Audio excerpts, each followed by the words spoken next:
अपना अनुमान व्यक्त कर रही थी, जो लगभग वो लोग 6-6.5 तक ही रख रहे थे, बट उससे कहीं ज्यादा जीडीपी ग्रोथ हुआ है दूसरी तिमाही में भारत का।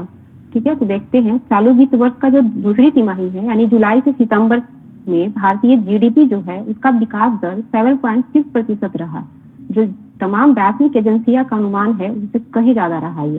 इवन की आरबीआई भी बोला था कि दूसरी तिमाही में जो है भारत का जीडीपी मात्र 6.5% रहेगा, उसको भी ये लोग बीट कर चुके हैं भारत की जीडीपी। ठीक है, और पहला जो तिमाही जो बीता है जो अप्रैल से जून का होता है, उसमें जो विकास दर था वो 7.8 था, यानी पहले तिमाही में 7.8, दूसरे तिमाही में 7.6% हुआ है। तो इसको अभी जो मेन दे रहे होंगे बच्चे इस डाटा का वहाँ पे यूज होगा ये जीएस पेपर 2 के इकोनॉमिक सेक्शन में, तो इसको देखेंगे।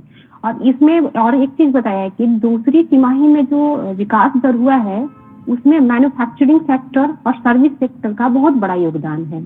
ठीक है, इसमें बताया गया है कि मैन्युफैक्चरिंग सेक्टर जो है पिछले वित्तीय वर्ष के समान अवधि से लगभग 13.9% अधिक वृद्धि की है। तो ये जो फैक्ट है वो पीटी का भी है, ये लोग पूछते हैं दूसरी तिमाही तीसरी तिमाही ऐसे कर करके पूछ देंगे उसमें मैन्युफैक्चरिंग सेक्टर कितना डेवलप किया या सर्विस सेक्टर कितना डेवलप किया, ये पूछते हैं वहां पे, तो इसको याद रखिएगा।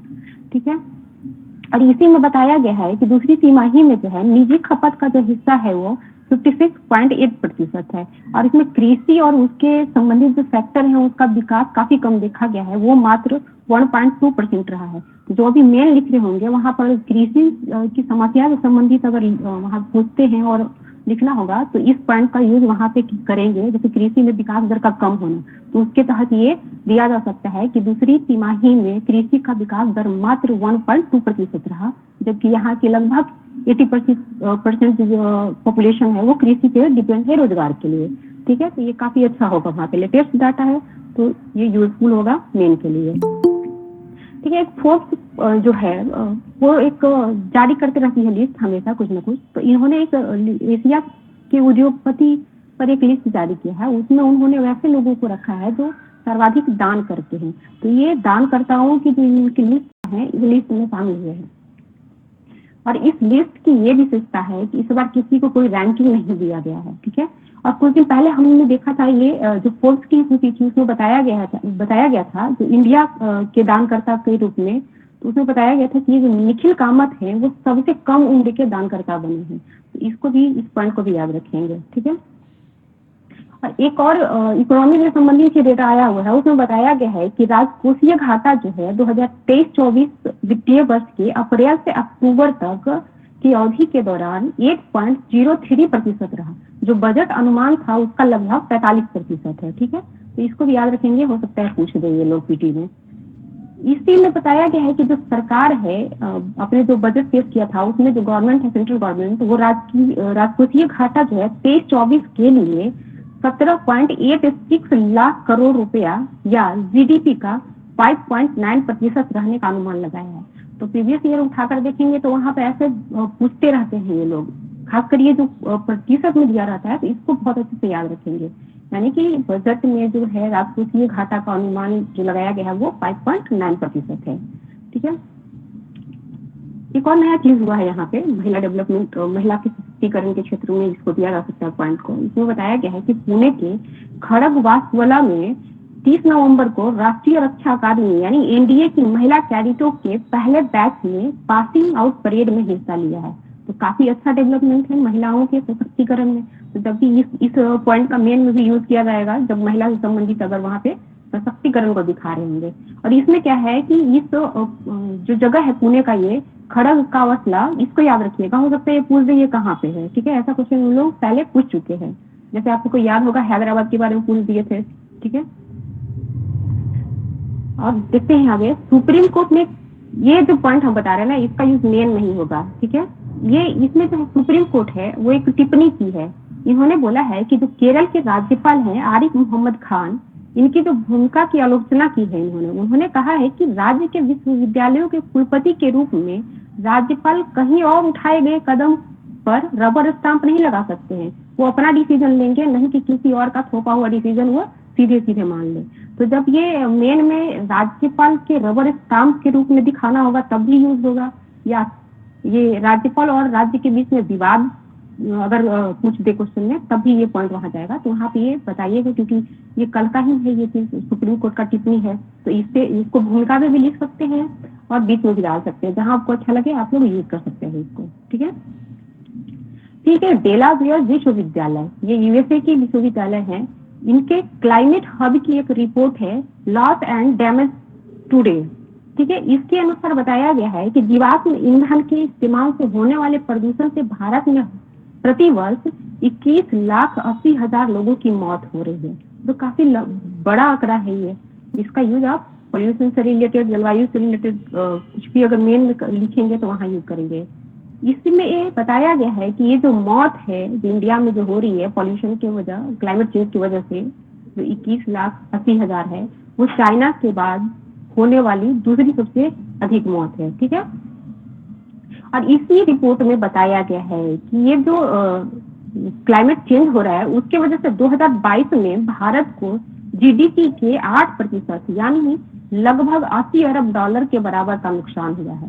तो ये पॉइंट आपका जब जीएस पेपर 2 के इकोनॉमिक सेक्शन में लिखेंगे अर्थव्यवस्था से संबंधित, तो वहां पर ये जाएगा। वहां पे आप बताएंगे कि डेलावेयर विश्वविद्यालय की एक रिपोर्ट के अनुसार 2022 में क्लाइमेट चेंज के होने से भारत में लगभग 8% जीडीपी जो है वो उसका नुकसान हुआ है। तो ये काफी इफेक्टिव होगा वहां पे। ठीक है, और इसी में बताया गया है कि विश्व की जो जीडीपी है 2022 में 1.8% की नुकसान झेली है, जो लगभग 1.5 खरब डॉलर के करीब आकी गई है। ठीक है, तो आज वाले में बहुत सारे पॉइंट जो है आप मेल में यूज करेंगे और कई सेक्शन में इसका यूज होगा और बहुत अच्छे से यूज होगा। ठीक, अब देखते हैं कि अमेरिका के एक राजनेता है हेनरी किसिंजर, इनका निधन हो गया है। ये काफी इंपॉर्टेंट पर्सन है। इनका अनुमान जो लगता था वर्ल्ड को लेकर, किसी भी कंट्री को लेकर, वो काफी सटीक होता था।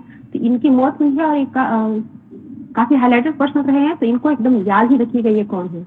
इनका एक खासियत है कि वहां के 2 राष्ट्रपति, अमेरिका के 2 राष्ट्रपति निक्सन और फोर्ड के कार्यकाल के दौरान ये विदेश मंत्री रहे हैं। और ये अमेरिका की एक ऐसे ये पर्सन है जो एक ही समय में राष्ट्रपति के राष्ट्रीय सुरक्षा सलाहकार और विदेश मंत्री दोनों का पद संभाला है। अमेरिका में एकमात्र ऐसे करने वाले ये एकमात्र पर्सन है। ठीक है, और इनका जो भूमिका है अमेरिका का चीन के साथ रिलेशन को स्ट्रॉन्ग करने में, साथ ही ये वियतनाम युद्ध जो था उसको खत्म करने में काफी इंपॉर्टेंट भूमिका निभाया था। इसकी वजह से इनको जो है 1973 में शांति का नोबेल पुरस्कार भी दिया गया था। ठीक है, और ये जो पर्सन है किसिंजर जो है वो भारत के बारे में पहले अच्छा राय नहीं रखते थे, बट इधर अब इनका राय चेंज हो गया था। और जबकि मोदी मतलब प्रधानमंत्री बने थे तो काफी प्रशंसा करते थे, और उनका जो कहा गया था कि ये करने से डेवलप होगा तो वो होने लगा था। जैसे इन्होंने बोला था जब ब्रिक्स की स्थापना हो रही थी तो पूरे पश्चिमी जो देश थे वो मतलब मजाक बना रहे थे कि ये क्यों मतलब ये देश जो है क्यों मिलकर इसका गठन कर रहे हैं, कुछ भी तो होने वाला नहीं है। बट इन्होंने बोला था कि फ्यूचर जो है ब्रिक्स का होगा और इनकी जो करेंसी है वो काफी मतलब अच्छा स्ट्रांग बनेगी। तो आज जो है देखिएगा कि ब्रिक्स करेंसी बनाने पर कंटिन्यू कुछ ना कुछ डेवलपमेंट हो रहा है और उस ओर चला है। और इनका जो अनुमान है अधिकतर वो सही नहीं होता था। तो इनका नाम याद रखेंगे, ये अमेरिका से रिलेटेड थे, इनका नाम है हेनरी किसिंजर। इनको कब नोबेल दिया गया है ये भी याद रखेंगे, और ये कौन कौन सा पोस्ट धारण किए हुए थे ये भी याद करेंगे, और किन किन राष्ट्रपति के शासनकाल में इनका ये थे विदेश मंत्री वो भी याद रखेंगे। ठीक है, और एक देखते हैं युगांडा जो है कंट्री वो रवांडा को हराकर T20 विश्व कप के लिए क्वालिफाई कर इतिहास रचा है। ऐसा करने वाला वो ये जो 2024 में आयोजित होगा ना T20 वर्ल्ड कप जो यहाँ वेस्ट इंडीज और अमेरिका में होने वाला है, वहां उसके लिए भी इन्होंने क्वालिफाई किया। यह मौजूदा जो अफ्रीकी क्वालिफायर के जरिए मुख्य टूर्नामेंट में जगह बनाने वाले नामीबिया के बाद दूसरी टीम है। यानी ऐसा करने वाले अफ्रीकी जो कंट्री है वो नामीबिया पहला है और दूसरा युगांडा है। ठीक है, युगांडा T20 कप खेलने वाला 5वां अफ्रीकी कंट्री है, तो ये भी याद रखेंगे। हो सकता है पूछ दे, ज्यादा चांस तो नहीं है लेकिन कहा भी नहीं जा सकता है इसका। ठीक है, और ये जो T20 वर्ल्ड कप का आयोजन होगा उसका जो होस्ट कर रहा है वेस्ट इंडीज। तो वेस्ट इंडीज में जानते हैं कि कई सारी कंट्री शामिल हैं, तो उसी में एक कंट्री है डोमिनिका।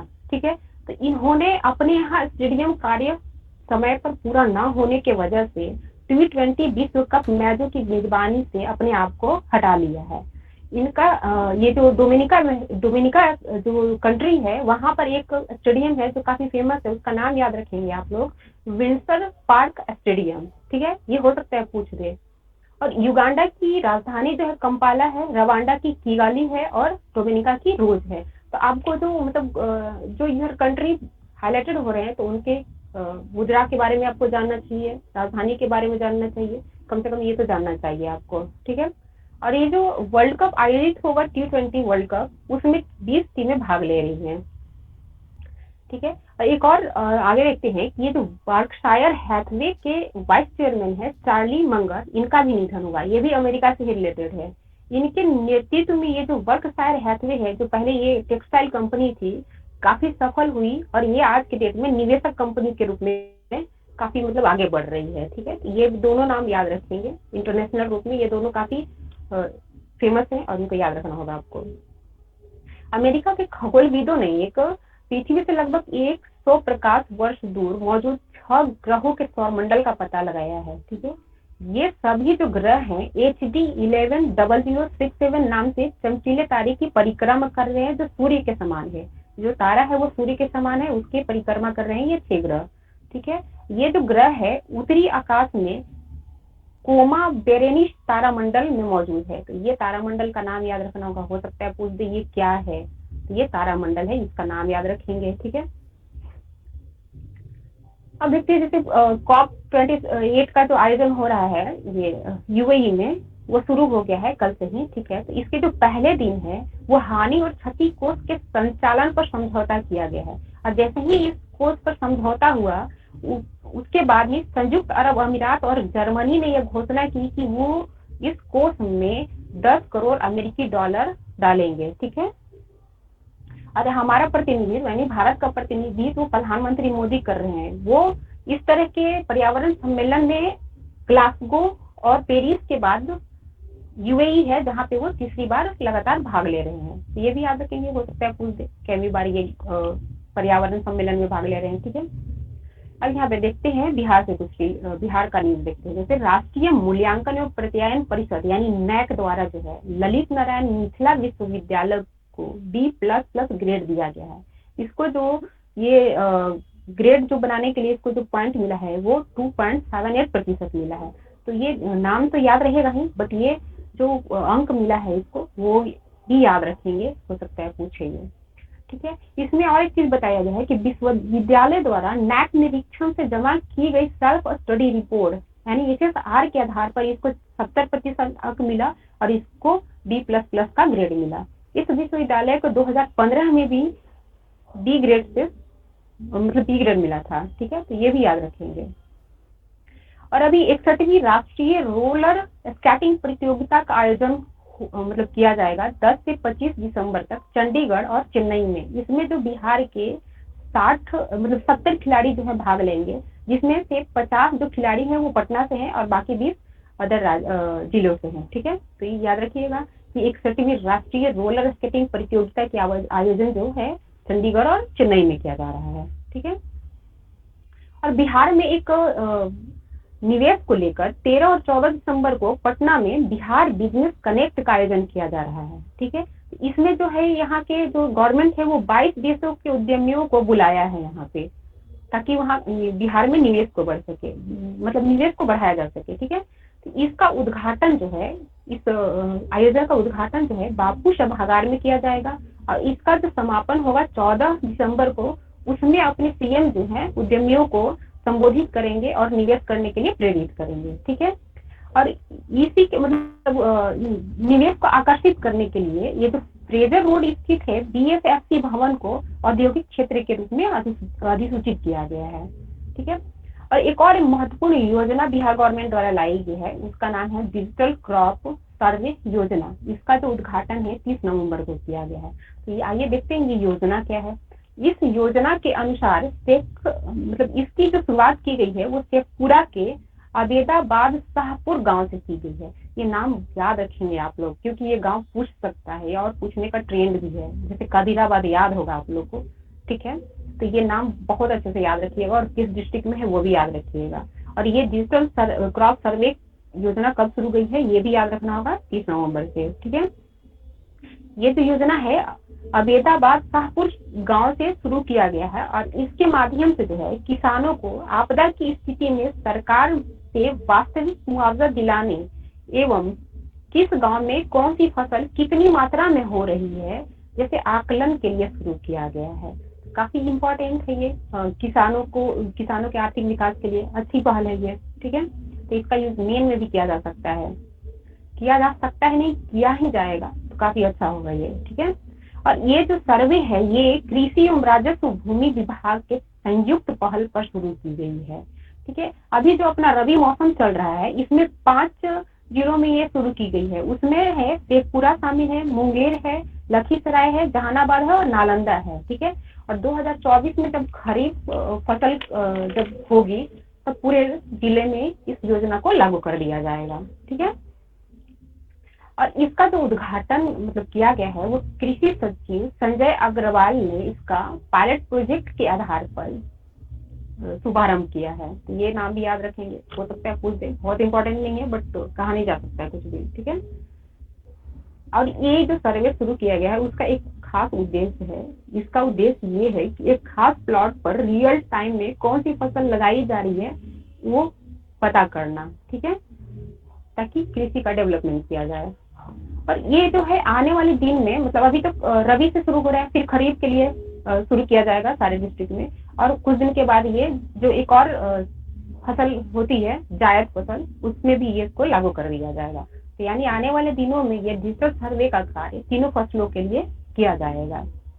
ठीक है, और बिहार गवर्नमेंट के द्वारा एक बालिका स्वास्थ्य के लिए नया इनिशिएटिव लिया गया है। उसमें बताया जा रहा है कि ये बालिका स्वास्थ्य को सही करने और स्कूल में बच्चियों की उपस्थिति को बढ़ाने के लिए सभी मिडिल और हाई स्कूल में सहेली कक्ष का निर्माण किया जाएगा। इसमें जो है महिला विकास निगम, यूनिसेफ और जो लोकल जनप्रतिनिधि हैं उनका सहयोग लिया जाएगा।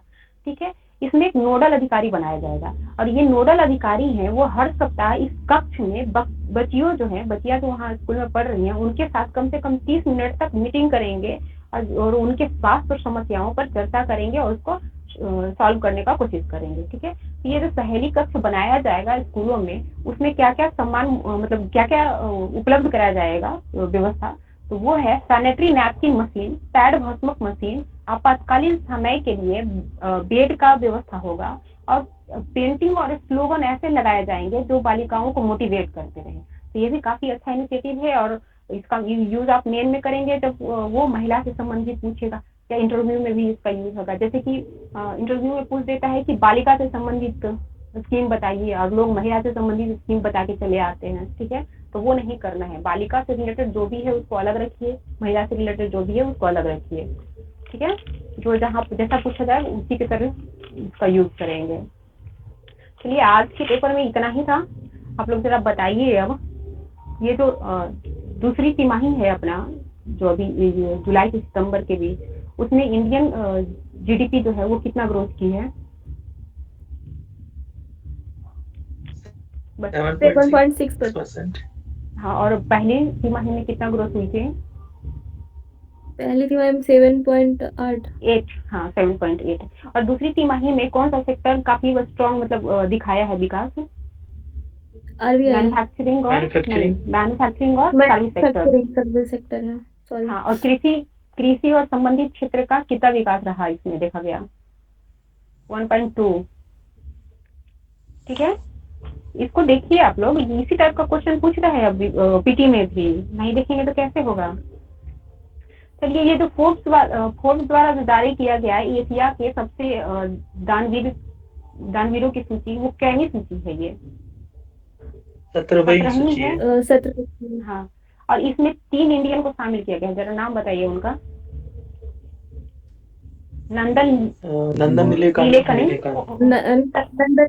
है। हाँ, और के.एम. शर्मा, के.एम. और केपी सिंह और केपी सिंह, निखिल कामत, केपी सिंह और नंदन नीलेकणी।